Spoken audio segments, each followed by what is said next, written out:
Nesta sexta-feira 13, prepare-se para uma maratona de horror. 13 histórias onde o medo é o protagonista e a morte, uma companheira constante. Começamos no acampamento do Lago Sombrio, onde antigos monitores voltam a um lugar marcado por um massacre que nunca esqueceu. Depois, um casal em fuga descobre que o check-in no motel barato é só o começo do pesadelo, um quarto onde assassinatos são filmados ao vivo. No hospital abandonado, adolescentes enfrentam o terror vivo que saiu das sombras da ala da morte. Na escola noturna, uma aula incompleta pode ser a última lição que os alunos terão. Na videolocadora, uma fita proibida traz uma entidade mascarada que atravessa a tela. Ninguém está a salvo. Em um posto deserto na estrada, viajantes param para descansar, mas a estrada para o festival é um caminho para o sangramento. Na estação de metrô abandonada, jovens cinegrafistas enfrentam uma criatura moldada pela loucura. Na casa de uma influenciadora, uma live especial de sexta-feira 13 se transforma em replay sangrento, pois o stalker já está dentro. No pavilhão rural do asilo, os pacientes repetem uma história terrível. Ele voltou. No baile escolar, uma noite de formatura reencena um massacre antigo, e cada dança pode ser a última. No prédio de apartamentos, o mistério do quarto 237 esconde uma verdade sangrenta. Ninguém entra. Só quem sai está marcado pelo horror.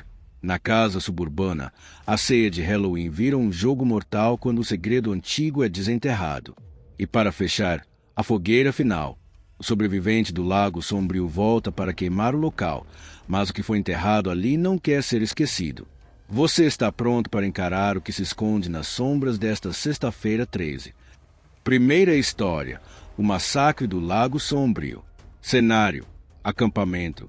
Nos arredores de Black Hollow, havia um lago escondido pela vegetação densa, conhecido por gerações apenas como Lago Sombrio. As águas escuras refletiam o céu como um espelho partido, e o silêncio ali era absoluto, como se o tempo parasse.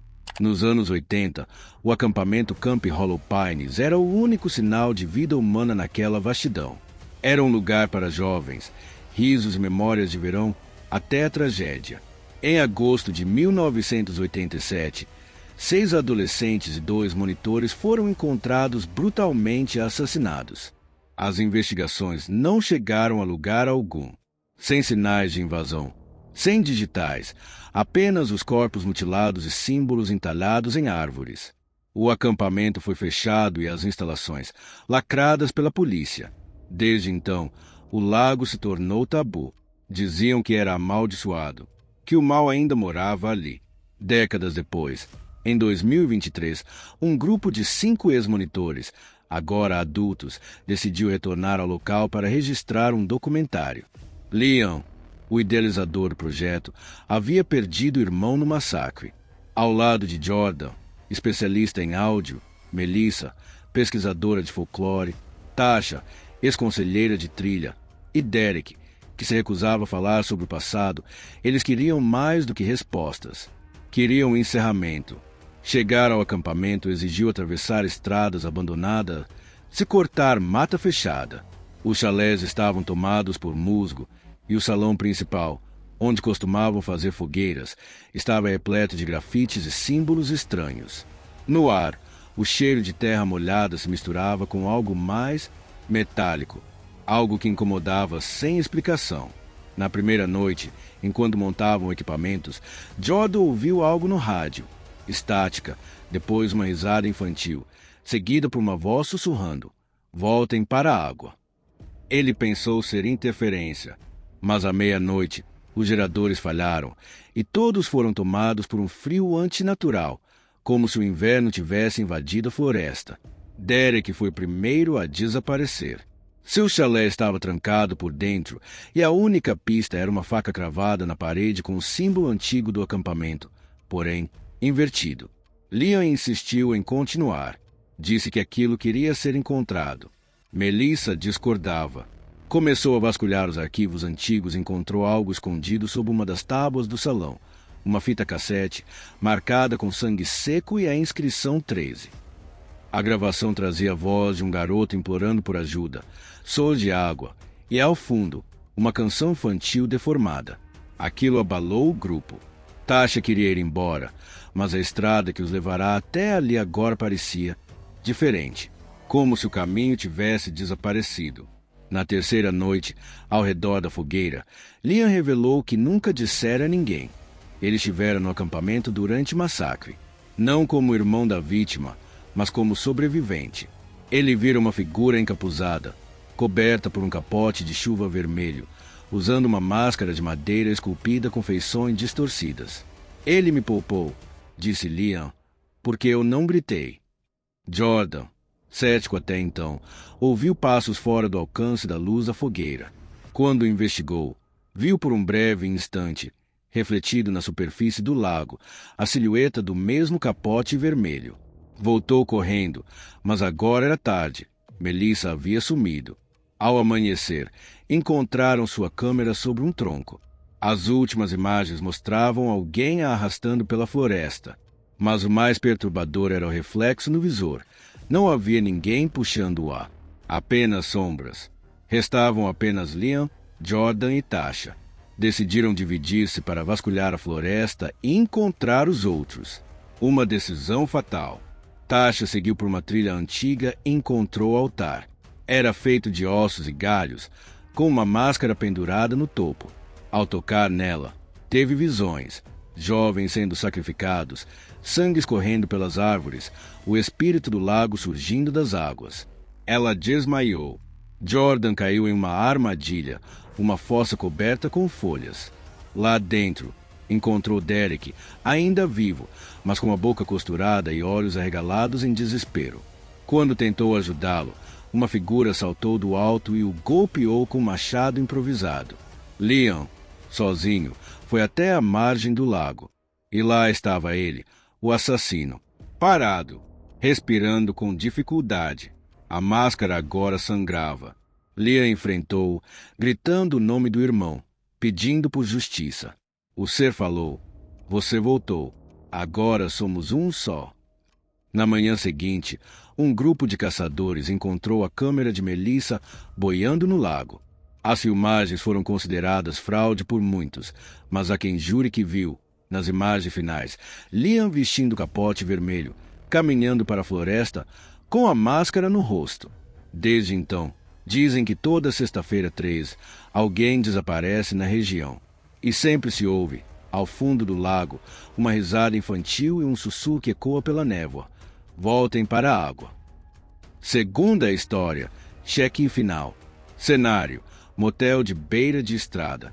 O asfalto escaldante da rodovia tremeluzia sob o sol poente quando Vanessa e Miguel avistaram a placa enferrujada com letras vermelhas quase apagadas. Sunset Motel, vagas. O letreiro piscava de forma irregular, como se estivesse à beira de um colapso elétrico, uma das luzes unindo como um inseto preso. Haviam deixado a cidade há mais de 5 horas, dirigindo sem parar, sem destino claro, fugindo de algo que não se nomeava, mas que expressionava como uma presença invisível. Miguel consultava o retrovisor a cada minuto, enquanto Vanessa apertava o rádio do carro, buscando interferências, vozes, alertas. Nada. Precisamos parar, ela disse, com os olhos vermelhos de cansaço. Nem que seja só por algumas horas. O motel parecia ter sido esquecido no tempo. Um prédio térreo e alongado, com portas verdes desbotadas alinhadas em um corredor externo.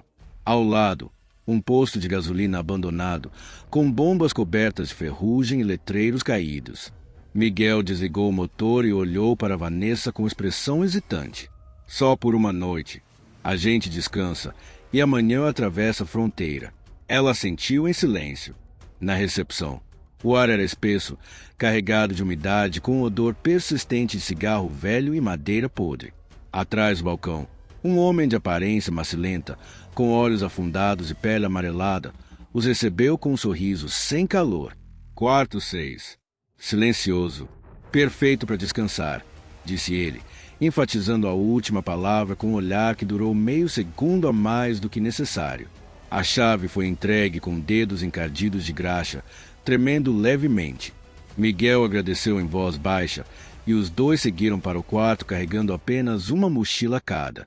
Não confiavam em deixar o carro, nem em abrir a bagageira. O quarto tinha um cheiro de poeira antiga e algo doce em decomposição. O papel de parede, florido, estava desbotado, descascando em vários pontos. A TV de tubo, com a tela coberta de poeira, ficava em cima de um suporte de ferro enferrujado. A cama rangia com o menor toque e os lençóis pareciam ter sido lavados pela última vez na década anterior.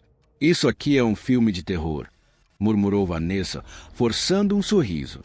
Miguel tentou relaxar. Tomou um banho rápido, mas não conseguia ignorar a câmera de segurança no canto do teto. Era visível, grande e virada diretamente para a cama. Ele subiu na cadeira, examinou o objeto. Estava ligada. Um fio grosso descia para dentro da parede. Não era apenas decoração. Isso aqui está filmando a gente, disse, tenso. Vanessa o acompanhou até o banheiro. Lá dentro, ela percebeu que o espelho parecia vibrar. Não era só uma ilusão ótica. Era como se a superfície estivesse levemente viva, pulsando. Quando ela aproximou o rosto, sentiu uma leve eletricidade no ar. E então ouviu um chiado baixo, grave, que aumentava aos poucos. Miguel? Chamou. Silêncio. Ela voltou ao quarto. Estava vazio. A porta ainda trancada. As mochilas no mesmo lugar. A TV agora estava ligada, embora nenhum deles tivesse encostado no controle. A imagem era de um quarto. O quarto 6. A câmera mostrava Vanessa ali, em pé, confusa. E então ela se viu na tela. E atrás de si, no reflexo do espelho mostrado na transmissão, uma figura, alta, imóvel. Usava uma máscara branca, lisa, sem expressão, e uma jaqueta suja manchada de sangue seco. Vanessa girou o corpo, mas o quarto estava vazio. Ela correu até o espelho. Nada além de seu próprio reflexo. Mas, na tela da TV, a figura permanecia, parada, observando. Desesperada, ela abriu a porta e saiu para o corredor. As outras portas, todas entreabertas. Uma corrente de ar quente passou por ela, como um hálito vindo de um lugar morto. Vanessa foi até o quarto vizinho. Dentro, um casal, mortos, olhos arregalados. Na parede acima da cama, uma câmera idêntica. Ela correu, entrou em outro quarto, outro corpo, depois mais um, vários, em diferentes estágios de putrefação. Uns pareciam recentes, outros quase esqueletos. E todos os quartos tinham câmeras, todas ligadas. Desceu para a recepção. Estava vazia. No balcão, um monitor antigo transmitia imagens ao vivo. O quarto 6. Miguel, amarrado, sangrando, e ao seu lado, a figura da máscara, movendo-se em círculos, em um ritual lento, como se saboreasse o momento. A faca reluzia sob a fraca luz do teto. Vanessa gritou. Chutou o balcão. Correu para fora. Mas o estacionamento estava vazio. O carro deles, com as portas abertas, sem chaves, o rádio ligado, a mesma estática que ouviram na estrada.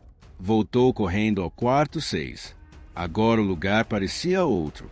O papel de parede havia desaparecido. As paredes estavam acolchoadas, como um estúdio de isolamento acústico. Câmeras em todos os cantos, luzes de filmagem, um microfone pendurado. E ao centro, Miguel, sem vida. Ela caiu de joelhos. Ao lado dele, o espelho, inteiro, imaculado. Mas nele não havia reflexo. Havia uma imagem. Vanessa, ali, observando. Mas a ela da imagem sorria. Um sorriso estranho, vazio, como uma atriz ensaiando terror. E atrás do vidro, a figura, esperando.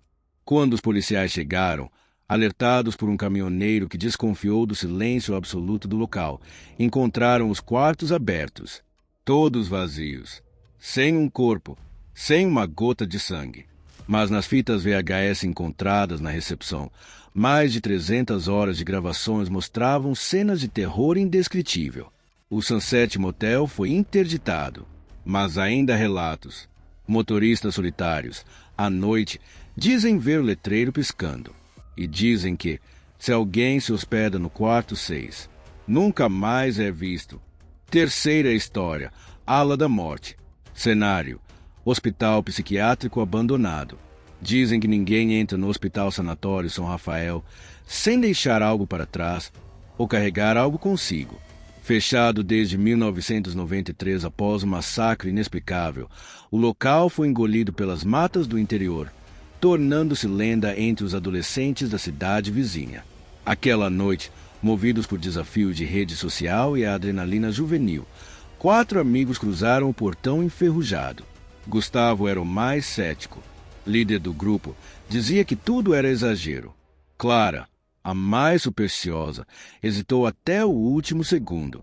Com eles estavam Jéssica, que filmava tudo para postar depois, e Rafael, quieto e sempre alerta, como se pressentisse algo desde o começo.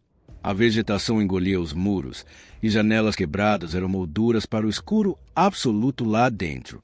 Com lanternas e celulares, eles entraram pela ala sul, onde antes funcionava psiquiatria intensiva. No corredor, as paredes estavam cobertas por inscrições feitas com unhas, sangue ou o que estava de ambas as coisas. Frases como "ele me vê", "o médico voltou" e "a ala da morte não dorme" estavam gravadas por toda parte. Encontraram uma maca enferrujada no centro do hall, com correias quebradas e manchas escuras no colchão. No teto, a palavra "obedeça" estava escrita com letras vermelhas, ainda úmidas. Jéssica riu, achando que alguém havia feito aquilo recentemente. Mas quando foram mais fundo, os sinais de presença humana cessaram. O ar ficava mais denso, mais frio, como se tivessem cruzado uma fronteira invisível. Foi Rafael quem encontrou a porta com o número 23, trancada com correntes. Ao lado, o prontuário de um paciente, Hugo Cerqueira, 36 anos. Diagnóstico: psicose homicida. Tratamento: eletrochoque intensivo. Status: desconhecido. Gustavo, rindo, usou um pé de cabra para romper a tranca. Dentro havia uma cadeira de eletrochoque coberta por um lençol velho. Sob ela, uma caixa de metal contendo desenhos grotescos, um bisturi enferrujado e um diário. Clara, contra a vontade do grupo, levou o diário com ela. Dizia que sentia algo nele, como se o papel pulsasse. Naquela noite, de volta às suas casas, tudo mudou. Clara não dormiu. Sonhava com corredores vazios, gritos abafados, uma figura de jaleco branco, rosto encoberto por uma máscara cirúrgica, que caminhava em sua direção repetindo uma frase. Hora da medicação. Paciente a 23. No dia seguinte, Rafael não foi à aula. Seus pais disseram que ele acordou gritando, os olhos vidrados, e depois desapareceu. A polícia o procurou por dias, mas tudo que encontraram foi seu celular, ainda gravando, jogado dentro do hospital. Jéssica desapareceu uma semana depois. No último vídeo postado, a tela tremia enquanto alguém corria por corredores escuros. Ao fundo, uma voz repetia em tom calmo e sádico: paciente não colaborativo. Iniciar procedimento. Gustavo foi o penúltimo. Tentou esquecer o que viram. Ignorou os gritos que vinham do andar de cima à noite, os hematomas que surgiam em seu corpo sem explicação. Uma madrugada, ligou desesperado para Clara. Ele está aqui, no meu quarto. Ele trouxe as correias. Clara, ele quer me prender. A ligação caiu, e Gustavo nunca mais foi visto. Clara sabia que era a última. Isolada, sem conseguir que ninguém acreditasse nela, mergulhou no diário. Descobriu que o paciente a 23 era, na verdade, um médico do hospital, que se voluntariou como cobaia para métodos de tratamento proibidos. Ele queria conhecer o terror absoluto. O experimento falhou. Ele enlouqueceu. Então começou a matar. Mas nunca saiu do hospital. Foi contido, acorrentado, enterrado ali mesmo. Vivo, mas não sozinho. O diário terminava com uma frase escrita milhares de vezes, como uma obsessão. A ala da morte não dorme. A ala da morte não dorme. Clara voltou ao hospital. Sabia que ele estava esperando. Levava o diário consigo, como isca. Repetia em voz baixa, como um ritual: A ala da morte não dorme. Dentro do quarto a 23, colocou o diário de volta na caixa de metal. O ar ficou mais pesado. A luz da lanterna oscilou. E então, ela viu a porta se fechar sozinha. A tranca se fechou por fora. No dia seguinte, a polícia encontrou o hospital revirado. No quarto a 23, só havia uma gravação deixada num gravador portátil. Clara, com voz calma, dizia: "Ele está aqui. E agora ele não está mais sozinho."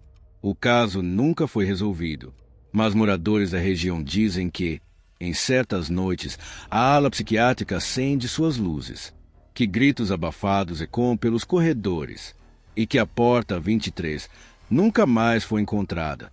Quarta história: aula incompleta. Cenário: escola noturna. A chuva castigava o telhado do Colégio Estadual Santa Cecília quando os últimos 7 alunos entraram na sala 204.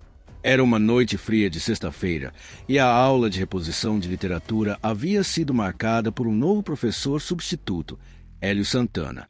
Ninguém sabia muito sobre ele.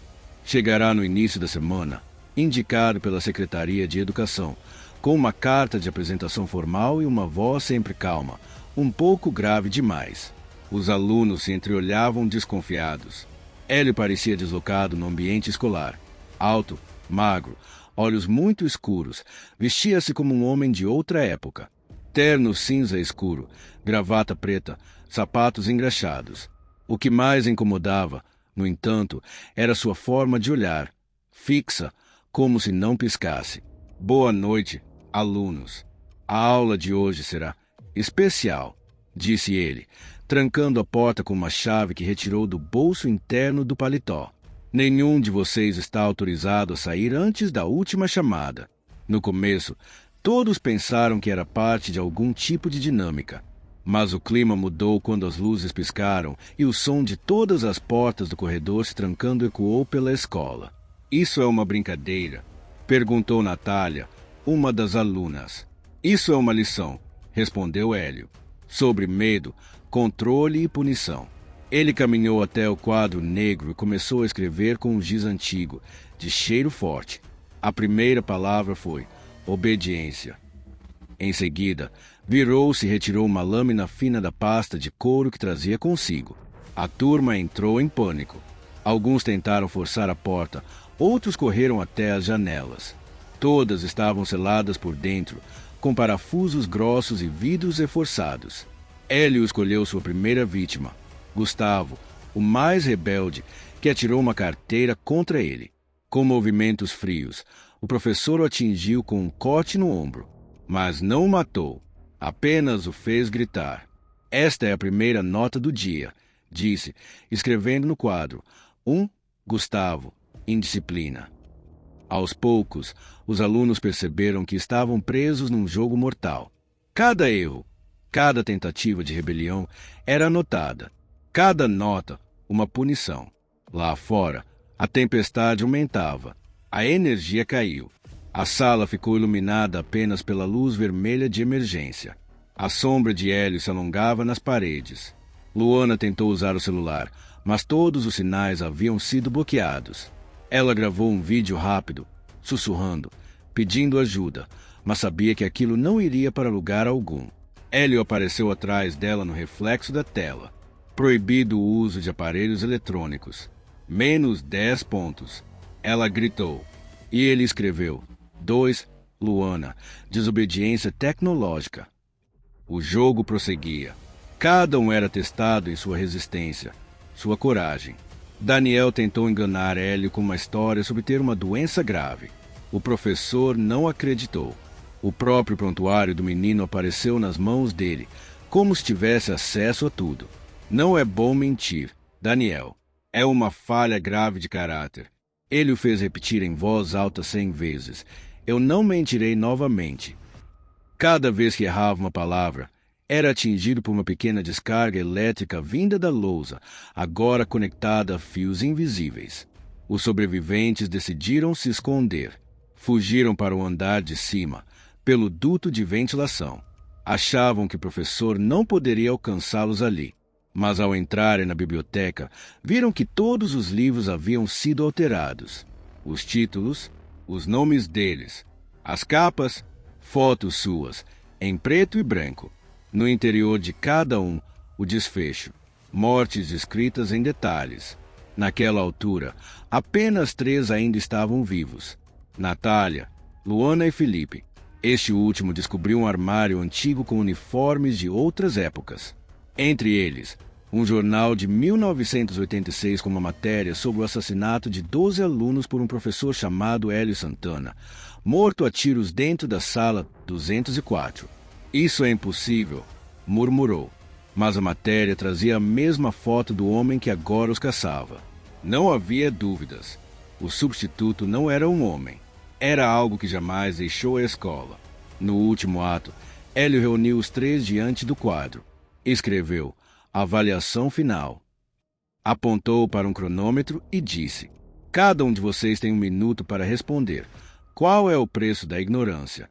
Luana respondeu: a morte. Natália respondeu: o medo. Felipe disse: a perda da liberdade. O professor sorriu. Todos corretos, mas atrasados. Prova encerrada. As luzes piscaram. E quando voltaram, Hélio não estava mais lá. A porta estava destrancada. Os 3 saíram, cambaleando pela escola vazia. Quando a polícia chegou, não havia nenhum sinal de violência. Apenas o quadro negro com 7 nomes e ao lado de cada um, uma nota: reprovado. Exceto 3, marcados como em recuperação. Dizem que a sala 204 não existe mais. Mas, em noites chuvosas, alunos juram ouvir uma voz vindo do andar vazio. A aula vai começar. Fechem os livros. Abram os olhos. Quinta história. A última fita. Cenário: videolocadora. A rebobina vídeo era uma relíquia esquecida nos fundos de um bairro decadente, um daqueles lugares que pareciam ter parado no tempo. As prateleiras empoeiradas ainda estavam repletas de fitas VHS, capas rasgadas, cartazes desbotados de filmes dos anos 80. Era o último mês de funcionamento antes do fechamento definitivo. O streaming tinha vencido, e ninguém mais se importava com fitas. Ninguém, exceto os 4 funcionários que decidiram fazer um turno da despedida naquela sexta-feira à noite. Rafa, o gerente desanimado. Luana, a fã de terror obcecada por filmes obscuros. Gabriel, técnico curioso viciado em câmeras analógicas. E Bianca, a mais jovem, que só estava ali por causa da pizza grátis prometida. Última noite de uma era, disse Luana, girando uma fita entre os dedos. A gente devia fazer alguma coisa especial. Tipo o quê? Resmungou Rafa, atrás do balcão. Fazer um ritual para a alma da Blockbuster? Eles riram, até Gabriel interromper com uma descoberta. Ele surgira da sala dos fundos com uma fita preta, sem etiqueta, apenas o adesivo vermelho com a palavra não rabiscada em marcador. Estava trancada numa gaveta com um cadeado enferrujado, disse ele, empolgado. Aposto que é tipo um filme amaldiçoado japonês. Luana agarrou a fita como se fosse um troféu. E se for real, que nem um chamado. Melhor ainda. Sorriu Rafa. Vamos assistir. Uma última sessão especial. O clima, entre brincadeiras e zombarias, mudou quando colocaram a fita no aparelho. A TV chiou. E por um momento, tudo escureceu. Até mesmo as luzes da loja oscilaram. Então, uma imagem granulada surgiu. A tela mostrava o interior da própria locadora, mas de décadas atrás. As estantes estavam mais cheias, os posteriores intactos. E havia pessoas, mas de costas, imóveis, como se esperassem algo. Isso tá filmando? Aqui? Murmurou Bianca, encostada em Luana. A imagem tremia, com cortes bruscos. Agora, uma figura aparecia ao fundo. Máscara branca, roupa escura, parado entre as prateleiras. Ninguém no vídeo parecia notá-lo. Mas o grupo diante da TV, sim. Pera, isso é tipo um slasher? Perguntou Gabriel. Tem cara de coisa encenada. Deve ser uma brincadeira. Mas quando a figura começou a se mover no vídeo, o ar na locadora ficou denso, abafado. A figura se aproximava lentamente da câmera. A imagem tremia mais. O som chiava. E, quando ele ficou próximo bastante para que apenas seus olhos vazios preenchessem a tela, a TV desligou sozinha. Silêncio. Isso foi bem real, murmurou Rafa. Eles decidiram rebobinar a fita, mas o aparelho travou. Gabriel tentou forçar manualmente e, nesse momento, a TV ligou novamente, sozinha. A fita agora mostrava eles mesmos, no presente, dentro da locadora, sentados exatamente como estavam. Mesma posição, mesmas roupas. E atrás deles, a figura. Bianca gritou, virando-se. Nada, mas o monitor agora mostrava algo diferente. Um por um, os quatro começavam a sumir da imagem, de forma abrupta, como se fossem cortados de uma fita. Primeiro Gabriel, depois Rafa, Luana, Bianca por último. Cada desaparecimento era seguido de uma explosão de estática e um grito metálico vindo do aparelho. Desligaram a TV, desconectaram tudo da tomada, mas já era tarde. Gabriel foi o primeiro a sumir de verdade. Enquanto vasculhava a parte de trás da loja, uma pilha de fitas caiu sobre ele. Quando Luana correu até o local, encontrou apenas o controle remoto do aparelho, coberto de sangue. Rafa tentou fugir pela porta principal, mas ela não abria, como se estivesse selada por dentro. Enquanto esmurrava o vidro, a figura mascarada apareceu refletida na vitrine, atrás dele. Rafa virou com um taco de beisebol em mãos, mas ninguém estava lá. Ainda assim, gritou. Luana e Bianca o ouviram. Então o silêncio voltou. Ele tá brincando, disse Luana. Só pode ser brincadeira. Isso não é filme, Lu, sussurrou Bianca. Isso tá acontecendo. A TV ligou outra vez, mostrando agora Bianca sozinha, trêmula, com Luana caída ao fundo. O vídeo estava minutos à frente do tempo real. Elas tentaram quebrar o aparelho, mas a fita continuava rodando, mesmo sem energia. O VHS estava trancado. Sem pausa, sem stop. Luana se trancou no banheiro. Bianca escondeu-se atrás do balcão. O som de passos começou a ecoar pela loja, pesados, arrastados. Um som que parecia vir de todas as direções. No banheiro, Luana encontrou palavras escritas no espelho com sangue seco. Quem assiste, filma. Quem filma, morre. Bianca, por sua vez, achou uma caixa com gravações antigas embaixo do balcão. Nomes escritos à mão. Grupo 1997, Crianças 2002, Casal 2010. Todos com o mesmo padrão, mesmas cenas, mesmo fim. Isso é cíclico, sussurrou ela. Ele mata quem assiste e grava para a próxima exibição. A luz piscou e então Luana gritou. Quando Bianca chegou ao banheiro, só estava o espelho, agora refletindo a figura mascarada, mas não a própria Bianca. A fita, em looping, mostrava tudo. Novamente, agora com outros rostos. Um novo grupo, outro último turno. No dia seguinte, a locadora estava trancada como sempre. Nenhum sinal dos quatro. O lugar parecia igual, como se nada tivesse acontecido. Meses depois, um homem limpava o local para venda. Encontrou um VHS ainda no aparelho. Curioso, levou para casa. A etiqueta dizia apenas: a última fita. Sexta história: estrada para sangramento. Cenário: posto de gasolina deserto. A van laranja avançava pela estrada desértica como uma cápsula de risos, música alta e cheiro de salgadinho. 5 amigos cruzavam o interior do país rumo ao Red Moon Festival, um evento de música alternativa que prometia 3 dias de liberdade, fogueiras e rock ao ar livre. Entre eles estavam Dani, a motorista focada, Ícaro, o brincalhão do grupo, Tati, que vivia colada no celular, Léo, o namorado metido fotógrafo, e Júlia, quieta, sempre com fones nos ouvidos. O sol começava a se pôr quando o ponteiro da gasolina ficou perigosamente perto do zero. Dani, a luz da reserva está acesa, alertou Léo. A gente devia parar. No meio do nada, tá brincando, né? Olha ali, disse Tati, apontando por entre os arbustos. Um letreiro enferrujado surgiu entre as sombras da beira da estrada. Sangramento, abastecimento 24 horas. O nome estranho provocou risos nervosos, mas o poço parecia funcional. Bomba antiga, uma pequena loja de conveniência e uma garagem ao lado, com a porta de ferro entreaberta. Um neon piscava aberto de forma insistente, como um pedido de ajuda. Estranho, mas é o que temos, disse Donnie, encostando a van.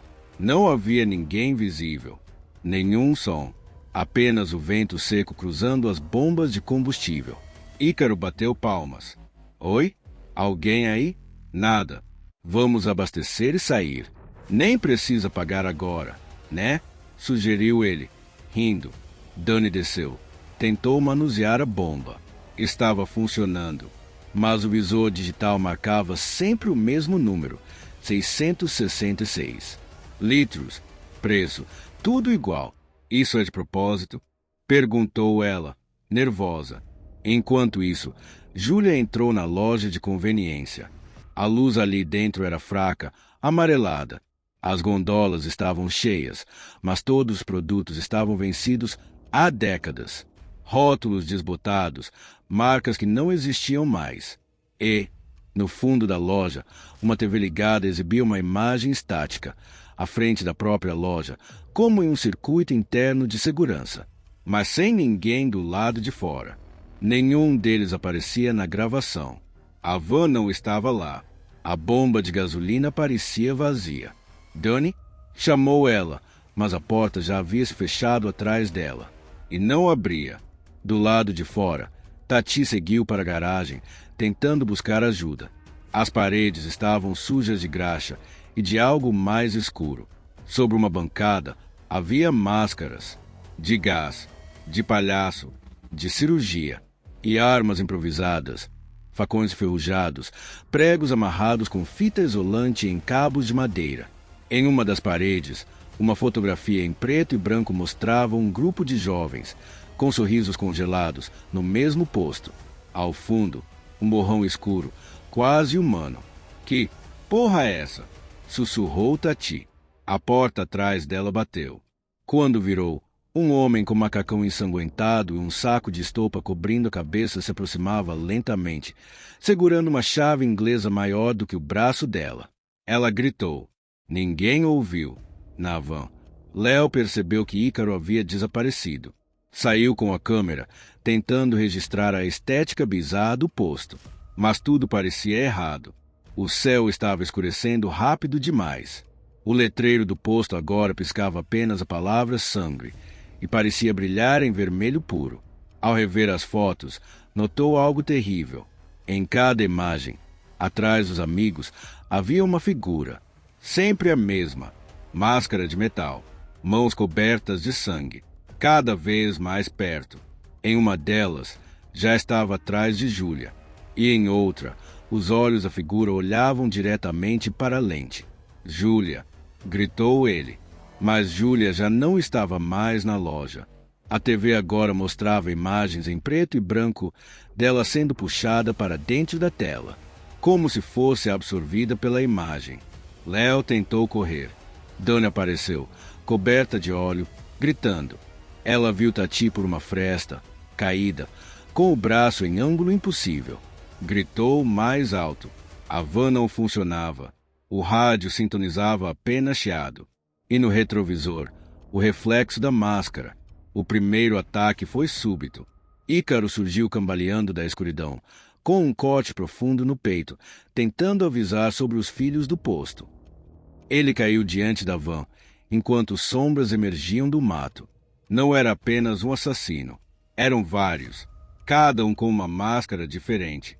Cirúrgica, de coelho, de caveira, todos cobertos de sangue seco. Todos caminhando lentamente, mas com certeza. Eles são parte do lugar, gritou Ícaro com o último fôlego. Eles não deixam ninguém sair. Léo foi puxado para trás por mãos que saíram debaixo da van. O grito dele ecoou e morreu ali. Donnie e Júlia tentaram fugir por trás da loja. Encontraram um velho porão com uma porta metálica. Dentro, registros antigos. Jornais de 1977. Desaparecimento de jovens em sangramento. Posto maldito resiste ao tempo. Nenhuma pista dos corpos. E sempre a mesma foto em cada recorte. O letreiro sangramento e silhuetas borradas atrás dos postes de luz. Uma gravação de áudio rodava sozinha num toca-fitas. Se você entrou, você já faz parte do filme. A estrada é o filme. O posto é a sala. Você é o próximo rolo. Luzes se apagaram. Portas se trancaram. E um som metálico invadiu tudo. Uma mistura de respiração com um rolo de filme queimando. No fim, apenas Dani restava, trancada dentro da loja. A TV agora mostrava a estrada vazia, como se nada tivesse acontecido. No canto da tela, a palavra Rewind. Dias depois, caminhoneiros passaram por ali e encontraram o posto apagado. Sem gasolina, sem energia, sem van, sem qualquer sinal de movimentação, exceto por uma fita VHS deixada sobre o balcão da loja. O título escrito à mão. Estrada para Sangramento, ao vivo. Ninguém viu os 5 amigos novamente. Mas quem assiste a fita sempre nota os reflexos. Sempre ouve passos atrás de si. Sempre sente que, quando acabar, o próximo a ser gravado será você. 7ª história. Silêncio no subsolo. Cenário. Estação de metrô abandonada. Dizem que sobre a cidade existe um segundo mundo, uma camada esquecida, onde os trilhos da modernidade se tornam túneis do esquecimento. Ali, entre pichações e escuridão, ecoam sons que não pertencem a máquinas. Sons que falam, sussurram e às vezes gritam. Foi com essa premissa que o grupo do canal Lendas Urbanas BR decidiu descer até a estação Riacho Fundo, um terminal de metrô desativado nos anos 90 após um acidente nunca totalmente explicado. Nas imagens antigas, era possível ver a estação semi-acabada, com trilhos interrompidos e plataformas inacabadas. Oficialmente, o local foi abandonado devido a riscos estruturais. Mas os boatos diziam outra coisa. Tá tudo certo com o áudio? Perguntou Vini, checando o microfone preso à camisa. Gravando.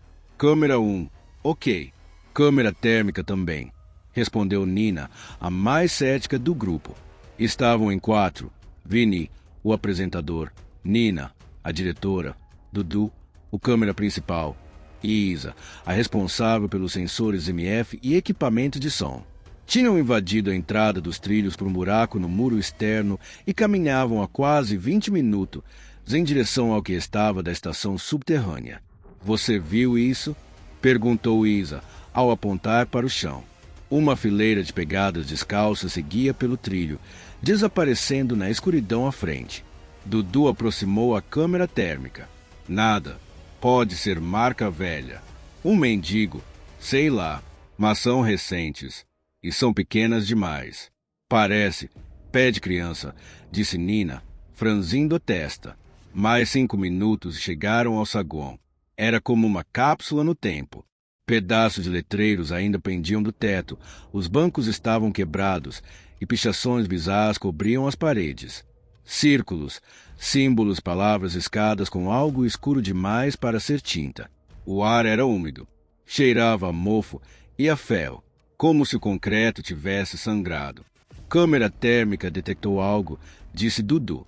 Um ponto quente, no canto da plataforma, desapareceu rápido demais. Era impossível saber se fora real ou um erro. Eles decidiram dividir-se.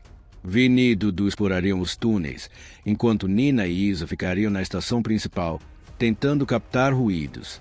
O relógio marcava 2h16 da madrugada. No túnel, Vini apontava a lanterna em todas as direções. Sentia o peso do concreto sobre sua cabeça, como se cada metro abaixo da terra sugasse sua energia. De repente, ouviram um som, um choro abafado. Isso tá no microfone? Dudu perguntou. Tá ao vivo. Tem uma frequência. Parece uma criança. Eles seguiram o som até encontrar uma porta de manutenção semi-aberta. Dentro, um antigo alojamento de operários, beliches enferrujados, armários destruídos e uma parede coberta por fotos antigas. em preto e branco, mostravam homens com uniformes do metrô, mas seus olhos haviam sido iscados com algum objeto cortante. E em todas as fotos, atrás dos grupos, havia sempre uma figura, baixa, encapuzada, em segundo plano. Isso é montagem? Sussurrou Vinny. Um estrondo, o som de algo correndo nos trilhos. Voltas, risadas. No saguão, Isa e Nina começaram a captar ruídos estranhos no gravador. Vozes repetiam a mesma frase. Silêncio no subsolo. Silêncio no subsolo. O EMF disparou. As luzes da lanterna piscaram. E então, a câmera térmica captou uma figura humana, curvada, andando sobre os 4 membros, atravessou o espaço à frente delas e parou por um segundo. Tinha a pele pálida, quase translúcida. Os olhos vazios. Vinny, volta agora, gritou Nina pelo rádio. Silêncio. Vinny insistiu. A única resposta foi um som de interferência, seguido de algo semelhante a um rosnado. Isa apontou a lanterna. No fim da plataforma, a criatura estava de pé agora. Usava um macacão de operário rasgado. No lugar do rosto, apenas uma máscara feita de pele costurada. E nas mãos, um pé humano, ainda pingando. Correram pelos trilhos, gritando por Dudu e Vinny. Encontraram apenas a câmera térmica caída e um capacete rachado ao meio. No visor da câmera, uma gravação congelada mostrava Vinny gritando, sendo puxado por braços que surgiam da própria parede. Isa caiu de joelhos, tentando entender. E então, sentiram o chão tremer, o barulho de um trem. Mas não havia mais trilhos ali. Não havia mais energia. Mesmo assim, as luzes começaram a piscar ritmadamente. É hora da última viagem, sussurrou Nina, em choque. Um trem fantasma, escuro, surgiu do túnel. E na janela do maquinista, a criatura. A máscara reluzia. Dentro dos vagões, silhuetas de pessoas sem rosto batiam nas janelas. O trem passou por elas e desapareceu. Dizem que Nina e Isa conseguiram sair correndo, ensanguentadas, gritando por ajuda. A polícia encontrou a entrada arrombada, mas nenhuma gravação, nenhuma câmera, nenhuma prova. Apenas um bilhete escrito com letra trêmula. Silêncio no subsolo. Desde então, a estação Riacho Fundo está permanentemente lacrada.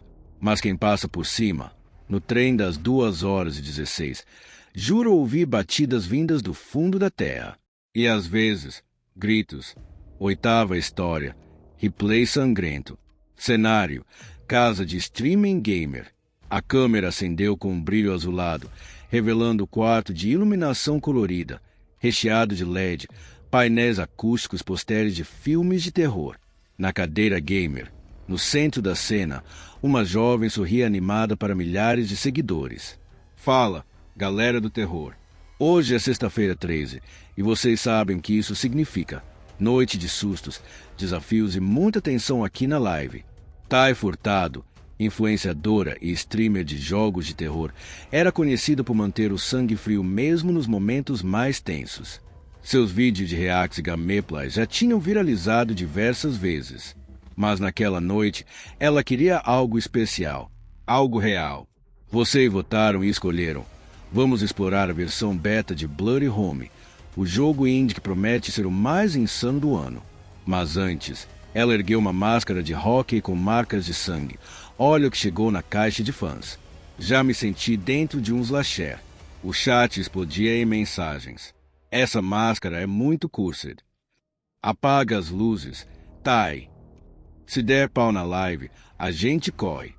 Thay riu, pegou o controle e começou o jogo. Na tela, uma casa escura e desabitada se desenrolava, com seus ambientes que vinham dos alto-falantes como sussurros.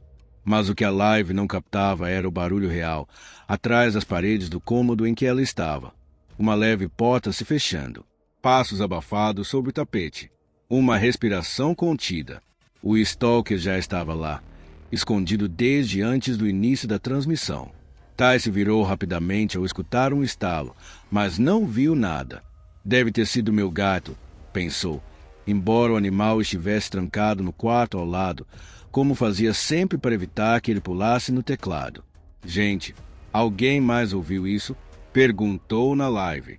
O chat respondeu com emojis de susto e comentários achando que fazia parte do jogo.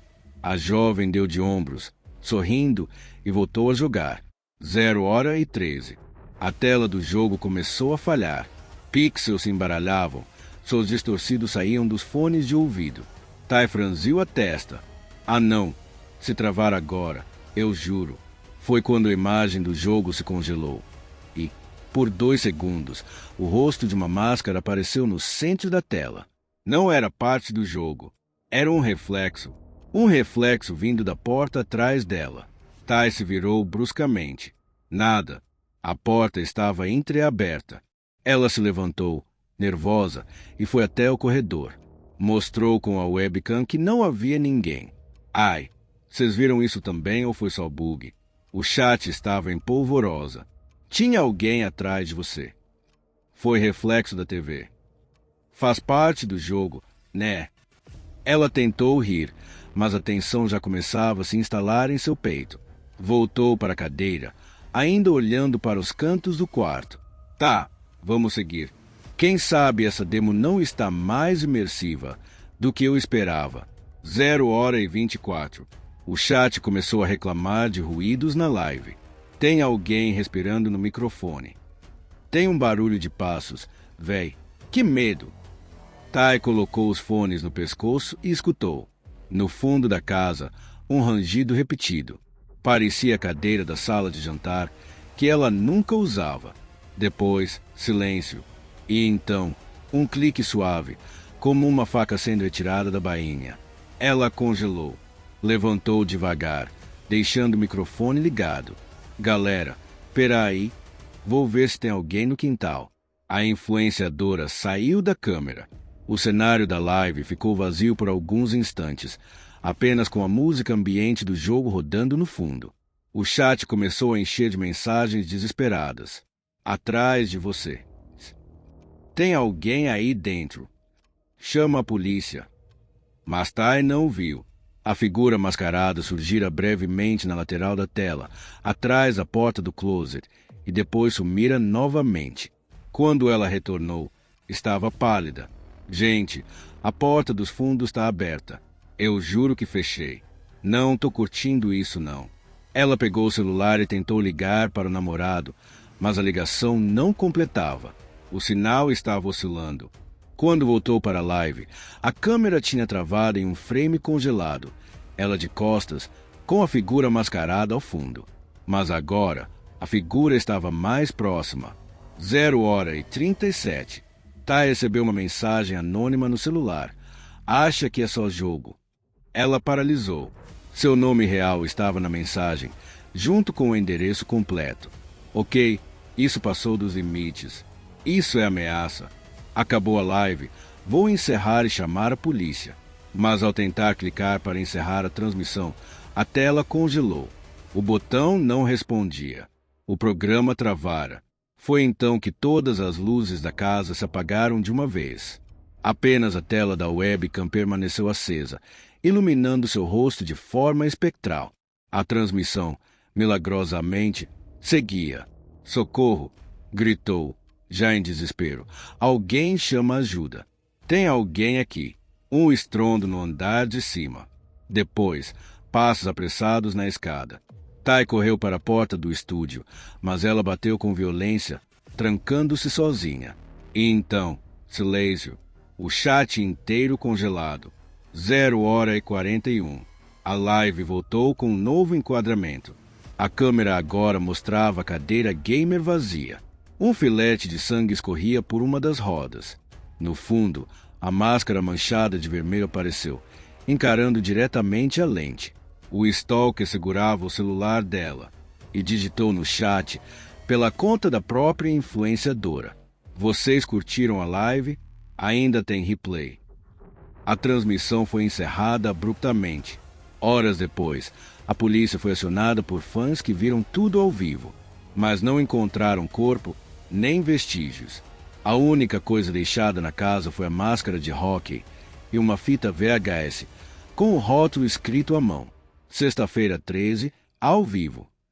Quem ousou assistir ao conteúdo diz ter visto mais do que uma morte, diz ter ouvido gritos ainda acontecendo, como se o pesadelo estivesse em loop. Nona história, o pavilhão dos esquecidos. Cenário, asilo rural. A estrada de terra serpenteava por entre bosques úmidos e árvores retorcidas, levando até uma colina isolada onde se erguia a silhueta de um casarão antigo, cujas janelas estavam sempre parcialmente abertas, como olhos cansados que não se fecham. O letreiro desgastado, quase legível, ainda dizia: Residência Saint Adela, cuidados geriátricos desde 1924. Para quem morava na cidade, aquele lugar era apenas uma lembrança sussurrada, o asilo esquecido, onde idosos com demência passavam os últimos dias longe dos olhos da sociedade. Poucos sabiam que o local ainda funcionava, e menos ainda ousavam visitá-lo. Mas naquela sexta-feira 13, um grupo de 5 voluntários da Faculdade de Enfermagem decidiu fazer diferente. Em nome de uma campanha universitária, organizaram uma visita solidária para entregar cobertores, livros e um pouco de atenção. São só velhinhos. Gente, vai ser tranquilo. Um sábado de boas ações e selfies com os vovos, disse Fábio, o líder do grupo, ao estacionar a van em frente ao portão enferrujado. Os outros 4, Luma, Yuri, Carol e Bruna, riram, mas estavam tensos. O casarão tinha algo opressivo, como se olhasse de volta. A enfermeira-chefe que os recebeu parecia ter saído de outra época. Dona Teresa tinha o rosto vincado por rugas duras e um olhar que escondia mais do que dizia. Sejam bem-vindos. Mas, por favor, não deixem os pacientes sozinhos por muito tempo. Alguns têm episódios. Eles assentiram e começaram a distribuir os presentes. Os corredores do asilo eram frios, com cheiro de éter, mofo e algo mais. Algo que lembrava carne envelhecida. As salas estavam tomadas por camas de fel, onde idosos murmuravam frases desconexas ou apenas citavam o vazio. Mas uma coisa logo chamou a atenção do grupo. Muitos pacientes repetiam a mesma coisa. Ele voltou. Ele está nos corredores. O homem da máscara voltou. Carol foi a primeira a notar o padrão. Ao tentar entreter um senhor com um quebra-cabeça, ele apenas agarrou seu pulso e disse, com olhos aterrorizados: Vocês abriram a porta de novo. Ele vai cortar. Como antes, vai cortar até não sobrar ninguém. Luma riu, nervosa. Que porta, vovô? A do pavilhão. Vocês deixaram ela aberta. O grupo achou que fosse apenas delírio coletivo. Demência compartilhada, como diziam nos livros. Até que Yuri, curioso, começou a explorar os fundos do prédio. Foi lá que ele encontrou a ala trancada com correntes. Um aviso em tinta vermelha. Proibida a entrada. Área desativada. Ele tirou uma selfie na frente da porta e mandou no grupo. Acho que achei o tal pavilhão. Bora entrar. 2 minutos depois, a corrente estava no chão, arrebentada com um pé de cabra encontrado no porão. O interior da ala abandonada era diferente. As paredes estavam riscadas com palavras indecifráveis e algumas tinham marcas de garras ou facas. Camas retorcidas, sangue seco em alguns colchões. E no centro, uma ficha médica caída, onde se lia: Paciente 13, transferido para reclusão total após massacre noturno da madrugada. Diagnóstico: psicose homicida. Estado: desaparecido. Deve ser lenda interna do asilo, sussurrou Fábio, ainda assim guardando a ficha no bolso. Mas naquele instante, o som de passos ecoou pelo corredor. Yuri chamou Carol. Nenhuma resposta, apenas um som metálico, como uma lâmina sendo arrastada. Os 5 se entreolharam, com o silêncio pesado entre eles. Foi então que ouviram o primeiro grito. Vieram correndo pelo corredor principal, mas já era tarde. Yuri estava estendido no chão do refeitório, com um corte profundo no abdômen. Os pacientes gritavam. Um deles repetia em choque. Foi ele, o homem da máscara, o homem da serra. Ele voltou. Dona Teresa apareceu, pálida. Vocês a abriram. Meu Deus, vocês abriram o pavilhão. Quem é ele? gritou Luma. A velha enfermeira hesitou, depois sussurrou. Era um enfermeiro há 40 anos. Chamava-se Davi Santana. Cuidava dos pacientes mais violentos. Um dia, enlouqueceu. Trancou os colegas na ala noturna e os esfaqueou um por um. Usava uma máscara para que os pacientes não o reconhecessem. Nunca foi pego. Sumiu nas matas. Alguns dizem que ele nunca foi embora. Antes que pudesse dizer mais, as luzes se apagaram. O asilo mergulhou em um breu denso, interrompido apenas pelo barulho da serra elétrica antiga rangendo pelos corredores. E o rastro de risos secos. Corre! Gritou Fábio. Dividiram-se instintivamente. Bruna e Carol se trancaram na lavanderia. Luma correu para a ala dos pacientes, tentando protegê-los.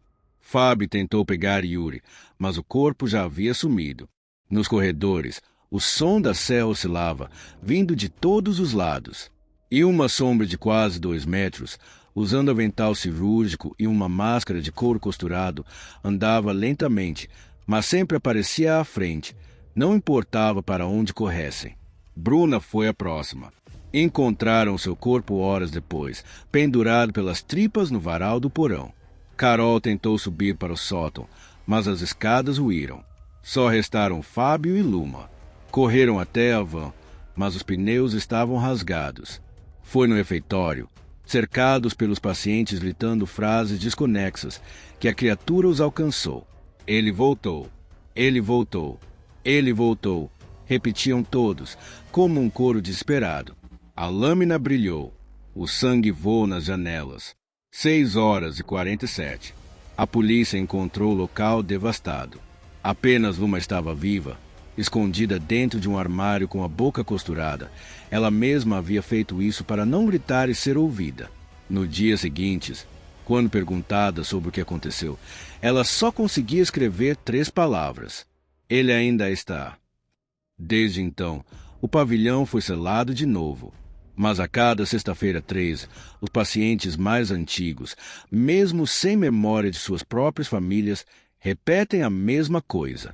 Ele voltou. 10ª história. Noite de formatura. Cenário: baile escolar. Os corredores da escola estadual Monroe estavam mais brilhantes do que nunca. Balões dourados prateados flutuavam amarrados em colunas improvisadas. Luzes de LED piscavam no teto baixo do ginásio. E no palco, um DJ contratado fazia testes de som com batidas eletrônicas fora de ritmo. Era a noite mais esperada por todos, o baile de formatura.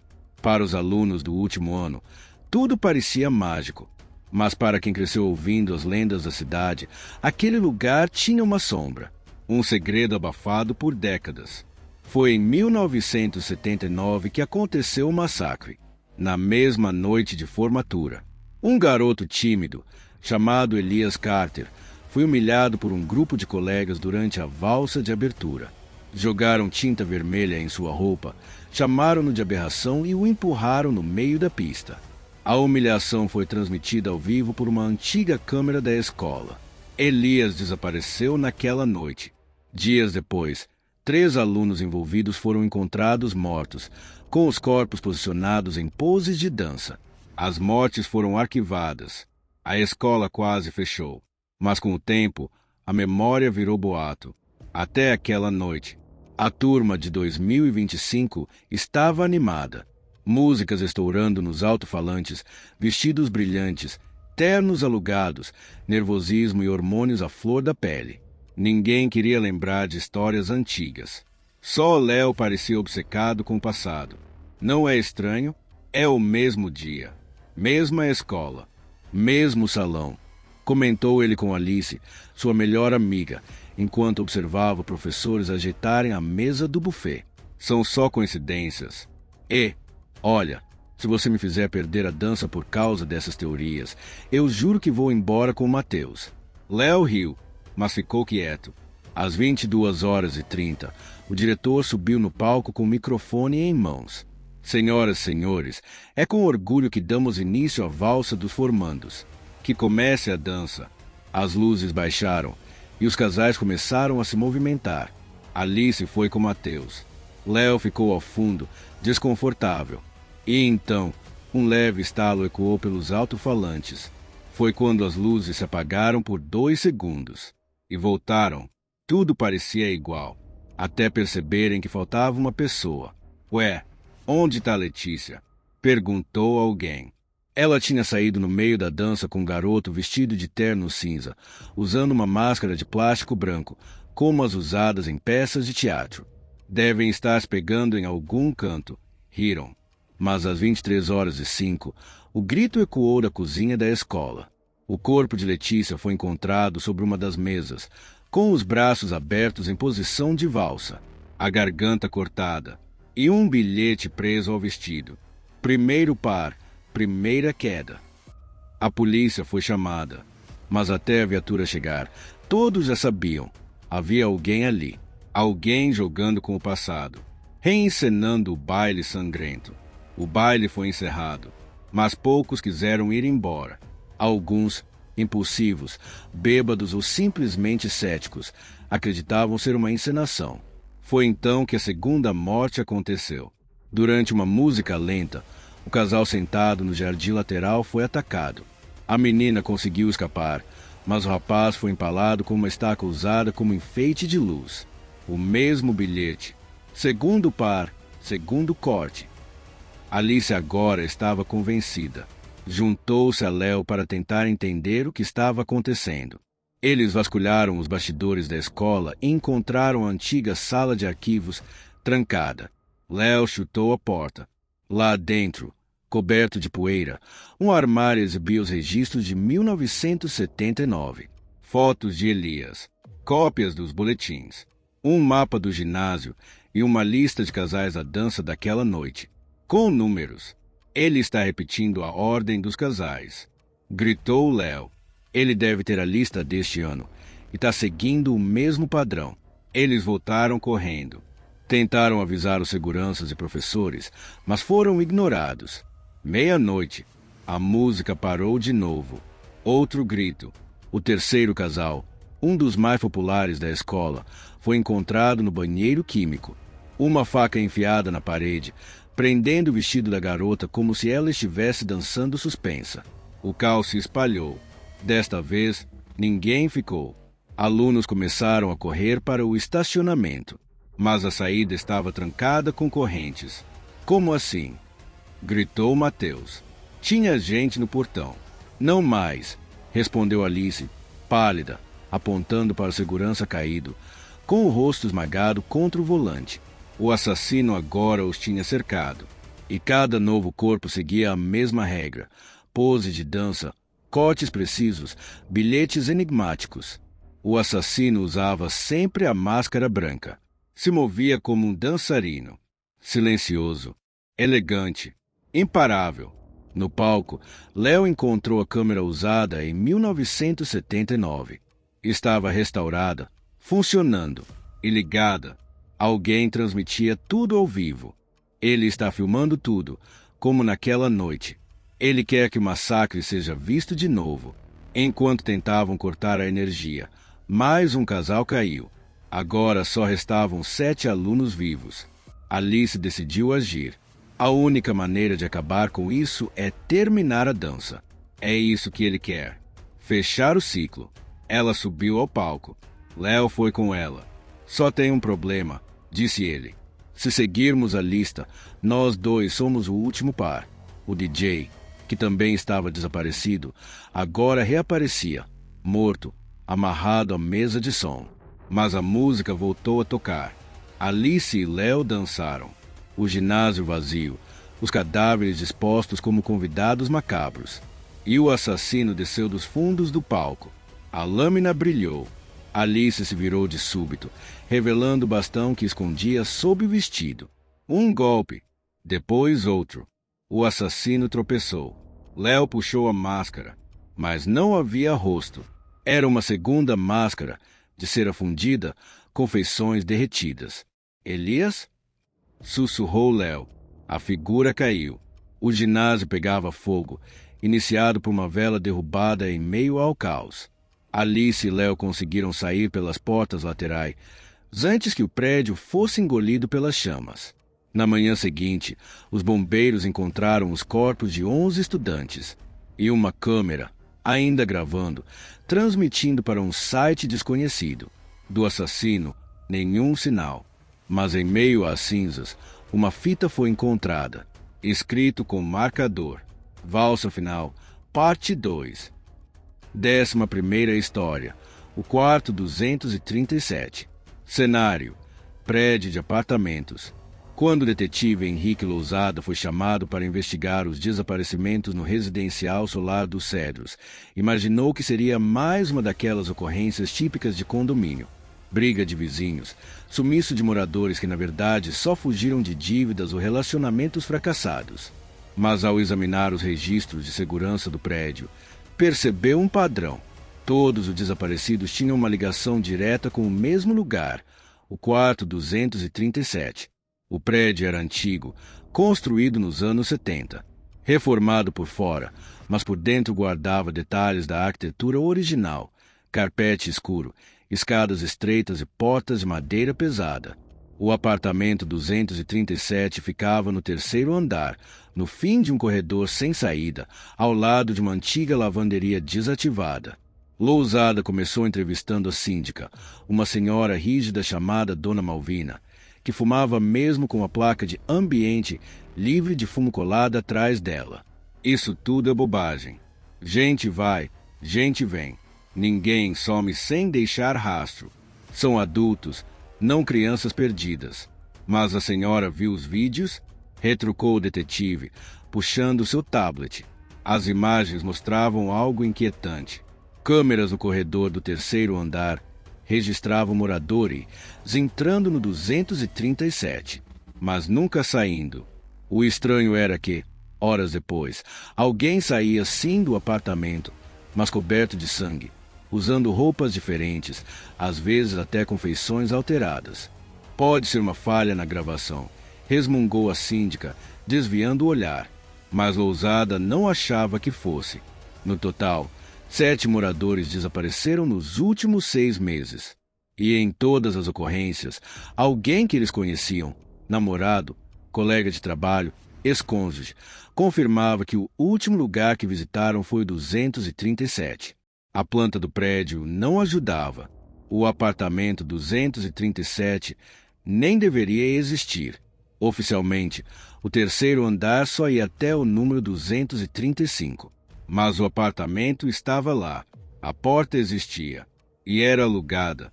O sistema de cadastro indicava o mesmo nome nos últimos meses: Augusto Rocha. Nenhum documento válido. Nenhum número de telefone. Pagava com depósitos em dinheiro, sempre feitos por terceiros. Lousada decidiu ir pessoalmente. Subiu pelas escadas. Os elevadores do prédio estavam em manutenção, segundo o aviso colado com fita adesiva. Chegando ao andar, algo no ar parecia mais frio. O carpete abafava os sons dos passos. E mesmo com todas as portas vizinhas fechadas, o detetive sentia-se observado. Parou diante do 237. A madeira da porta parecia mais gasta que as outras. A fechadura, trocada por uma de modelo antigo, com chave em vez de cartão. Bateu 3 vezes. Silêncio. Bateu mais uma. Nada. Preparado para forçar a entrada, Lousada começou a arrombar quando, subitamente, a porta se abriu sozinha. O interior era escuro. Janelas vedadas com tábuas.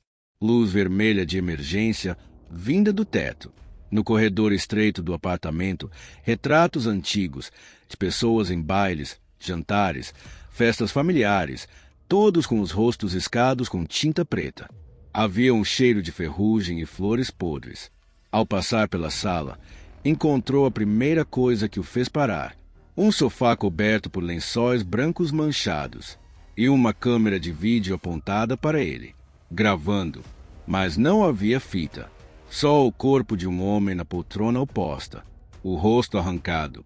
O quarto dos fundos parecia emitir um zumbido baixo, um som que ressoava no osso da nuca. Lousada avançou, com a arma em punho. A porta estava entreaberta, e ali dentro estava o horror. As paredes eram forradas com espelhos antigos e no centro do quarto havia uma máscara de porcelana, suspensa por fios, girando lentamente no ar. Ao redor, fotos polaroides dos desaparecidos, todas capturadas em momentos de terror, gritando, correndo, implorando. Ao tentar se aproximar da máscara, Lousada viu o próprio reflexo, mas não era ele. Seu rosto no espelho era distorcido, com a boca rasgada, olhos escuros como carvão. Aquilo sorriu, um sorriso cruel, conhecedor, e atrás de si ele viu a figura, alguém vestido exatamente como ele, com a sua roupa, sua altura, sua postura, mas coberto de sangue. Virou-se de imediato. Não havia ninguém, mas os espelhos agora mostravam dezenas de Henriques, cada um com uma expressão diferente. Medo, ódio, dor. A máscara caiu no chão, partiu-se, e um grito ecoou. Lousada acordou na portaria, com o uniforme sujo, a cabeça latejando. O senhor desceu faz meia hora, disse o porteiro, perplexo. Mas tinha outra pessoa com o senhor, igualzinho. Entrou no seu carro e foi embora. O detetive correu para as câmeras. As imagens mostravam ele mesmo, saindo do 237, ensanguentado, sorrindo. Foi aberto um inquérito, mas o apartamento 237, quando a perícia chegou, não estava mais lá. Entre o 235 e o 239 havia apenas parede, mas Lousada sabia o que viu, e sabia que algo saiu de lá usando seu rosto. Desde então, novos casos começaram a aparecer. Pessoas que se olham no espelho e veem algo mais sorrindo de volta. E em cada nova cena de crime, a mesma assinatura. Quarto 237, ocupado. 12ª história. A ceia de Halloween. Cenário: casa de família suburbana. A casa da família Moura parecia saída de um cartão postal. Jardim aparado, cerca branca, lanternas de abóbora penduradas na janela, de uma trilha sonora instrumental, suave ecoando pelos cômodos. Era noite de Halloween, mas a decoração era discreta, como sempre foi. Nessa data, a tradição era diferente. Um jantar íntimo com os amigos mais próximos da família, na casa onde os irmãos Caio, Lara e Júlia haviam crescido. Desde a morte dos pais, anos atrás, a data virou símbolo de reconciliação, de perdão, de seguir em frente. Tão bom a gente se reunir de novo, né? Disse Lara, ajeitando a travessa de batatas na mesa. Como nos velhos tempos, só que sem a parte do doces ou travessuras, brincou Júlia, já com a taça de vinho na mão. Caio, o mais velho, não riu. Ele andava tenso a noite toda, distraído, sempre olhando para a janela. Tá tudo bem? Perguntou Bruno, seu melhor amigo de infância. Só. Tive um pesadelo estranho ontem, com a casa e com um rosto sem pele. Todos riram, achando que fosse uma introdução para alguma história assustadora, como a se costumavam contar quando eram adolescentes. Você sempre teve essa criatividade macabra, disse Lara. Mas, sério, hoje é só alegria. Um brinde, repetiram todos, erguendo as taças. O jantar transcorreu normalmente por um tempo. Risadas, pratos sendo passados de mão em mão, conversas nostálgicas. Até que as luzes piscaram. 1 segundo, 2. Voltaram. Mas agora havia algo diferente no ambiente. O ar mais frio. A trilha sonora desligada. O silêncio espesso. Que foi isso? Perguntou Júlia. Deve ser queda de energia. Tá ventando lá fora, disse Caio. Foi quando ouviram um barulho. Um prato quebrando na cozinha. Bruno se levantou para ver. Chegou até a porta e congelou. Uma figura o aguardava no batente, vestida com roupas antigas, uma jaqueta escura e uma máscara feita de pele costurada, com olhos de vidro e um sorriso torto. Antes que pudesse reagir, Bruno foi puxado para dentro da escuridão. Os outros correram atrás, mas encontraram apenas sangue. E, pendurado no lustre da cozinha, um bilhete escrito à mão. Vocês esqueceram o que fizeram, mas eu me lembro. O pânico tomou conta. Caio tentou ligar para a polícia, mas o sinal estava cortado. Lara e Júlia correram até a porta da frente, trancada por fora. As janelas vedadas com tábuas. Que porra tá acontecendo? Gritou Júlia. Isso é uma pegadinha. Não é, disse Caio, pálido. Eu acho que é sobre o Davi. O nome caiu no ambiente como um soco no estômago. Davi. A lembrança bateu nos três como uma avalanche. Davi era o primo deles. Vivia com os Moura depois que a mãe foi internada. Tímido, estranho, mas inofensivo. Em um Halloween, 10 anos antes, os irmãos, então adolescentes cruéis, pressionados pelos amigos, armaram uma pegadinha com Davi, o levando até o porão da casa e o trancando lá dentro como iniciação. O que era para durar minutos virou horas. Depois, esqueceram, e quando lembraram, ele já tinha sumido. As autoridades assumiram que ele fugiu. Ninguém nunca mais o viu. Mas a família esqueceu, enterrou, seguiu em frente. Agora, alguém reabria essa cicatriz e fazia questão de vingar o esquecimento. A gente precisa sair, gritou Lara, mas as opções eram limitadas. Dividiram-se em 2 grupos. Caio e Júlia foram para o porão, buscando ferramentas uma saída pela tubulação antiga. Lara tentou alcançar o sótão, onde havia uma janela para o telhado. Enquanto desciam, Caio e Júlia encontraram o corpo de Bruno, preso a uma cadeira, com a pele do rosto parcialmente arrancada e um bilhete preso com pregos no peito. A primeira face foi devolvida. Mais adiante, ouviram passos, mas era um gravador tocando uma fita antiga. Vozes da infância, risos deles, zombando, e ao fundo, o choro de Davi. Isso é do porão. Ele gravou isso. Naquela noite, o assassino sabia o que fazia. Cada cômodo da casa tinha pistas, recortes de jornais antigos, fotos deles em festas antigas com os rostos riscados. Tudo cuidadosamente preparado, como um teatro da culpa. No sótão, Lara encontrou o corpo da antiga governanta da família, desaparecida meses antes. Estava em decomposição, com a boca costurada e a mesma máscara horrenda colocada sobre o rosto. Um novo bilhete. Quem esquece, morre. No clímax da noite, os irmãos se reencontraram na sala de estar. O assassino surgia pela porta da frente, como um convidado atrasado. Davi? Gritou Júlia, em desespero. A figura se aproximou, mas não respondeu. Levava consigo 3 máscaras, todas feitas à mão, com traços do rosto dos irmãos, como se quisesse que cada um vestisse sua própria culpa. A luta foi intensa. Móveis derrubados, faca contra bastão, sangue contra madeira. Lara conseguiu cravar uma tesoura no ombro da figura. Caio, com um golpe de machado, a derrubou pela escada. Mas quando desceram para conferir o corpo, ele tinha sumido. A polícia chegou horas depois. A casa em ruínas, o jantar interrompido, o sangue ainda fresco, nenhum sinal do assassino. Os sobreviventes foram levados ao hospital, interrogados, vigiados, mas sabiam, aquilo não tinha acabado. 1 mês depois, Lara recebeu uma caixa pelo correio, sem remetente. Dentro, apenas uma máscara, a dela, e um bilhete. Ainda faltam 2 lugares à mesa. 13ª história. A fogueira final. Cenário: acampamento Clearwater. Retorno ao Lago Sombrio. O som do motor velho ecoava pela estrada de terra. O mato alto arranhava a lataria do jipe como dedos impacientes. Era início de outubro, e o céu nublado parecia pesar sobre os ombros da única ocupante do veículo. Tainá. Ela nunca deveria ter voltado.